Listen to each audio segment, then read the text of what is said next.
So, my hairstyle is channeling my West African roots. In my hair journey, I've talked to thousands of naturals. And one of the things that we all have in common is that we are on a journey, and our why becomes deeper the longer we are on that journey. So, this is my why, and let's talk about it. I'm Genuine Nard, and this is everything I've learned about growing my natural type 4 hair. Please subscribe, like, share, comment, and thanks.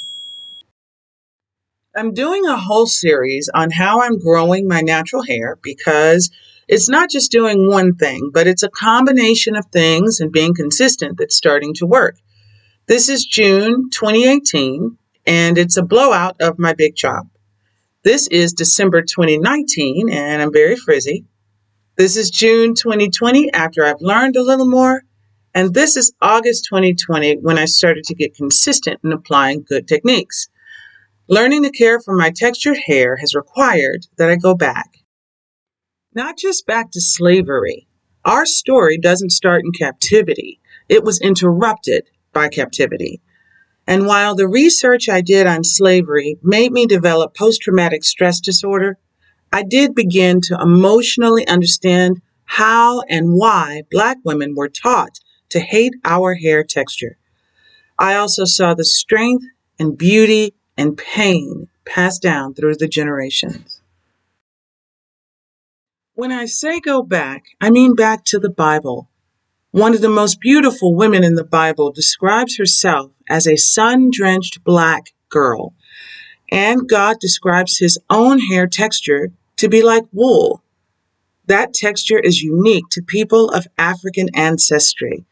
And I believe that these details were included because God wanted Black people to understand we too are made in his image. The book of Esther talks about a beauty treatment with myrrh that took a year. I read it and became fascinated. Since 2018, I've researched other cultures to find out what might have been used. In harems, women were collected from around the globe, even exotic, black-skinned beauties with thick, coarse hair. This led me back to Africa. I had to reconnect with my sisters and mothers on the continent and learn how they cared for their hair.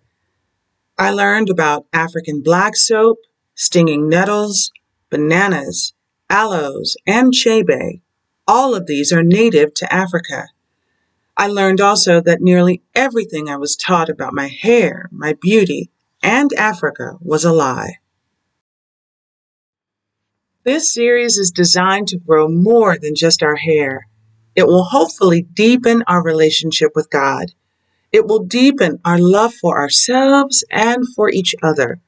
And hopefully, it will reveal that beauty is so diverse and so much more than we can see.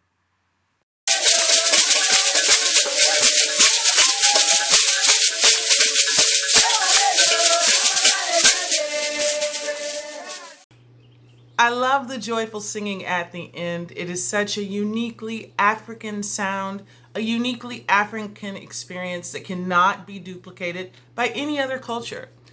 But have you ever noticed everything that makes us us, our skin, our hair, our body shapes, the shape of our features, it's always viewed negatively as if in some way it is inferior. I want to say that that is a lie. So, why would someone tell such a horrible lie? Because in order to subjugate, manipulate, and exploit a person, you have to first devalue them and they have to buy into that lie, right? So, it's a lie, but once we believe it, then we are going to act in a way that allows that to become a self-fulfilling prophecy. But it is never true.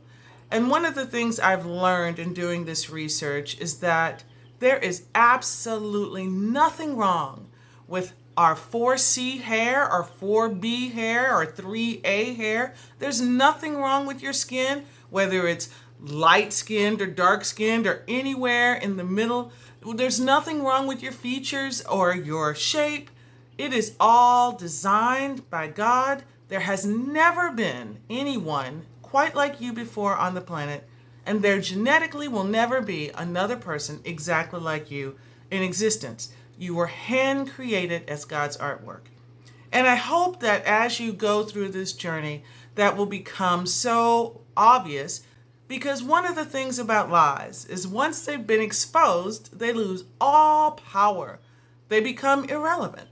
And that's the goal. So I hope that you enjoyed this video. Your journey is getting you to a place of appreciating all the ancestors that came before you so that you could exist at this point in your life. And if you haven't already, subscribe to the tribe. Click the little subscribe button and hit me up on Facebook. Let me know who you are. And thank you so much for watching to the end. Hey, I hope you enjoyed this one. Tell me how it turned out for you in the comments. Click like, subscribe and ring that bell for all the videos in this playlist, or just view these next two. And thank you again for watching. Alright, that's it.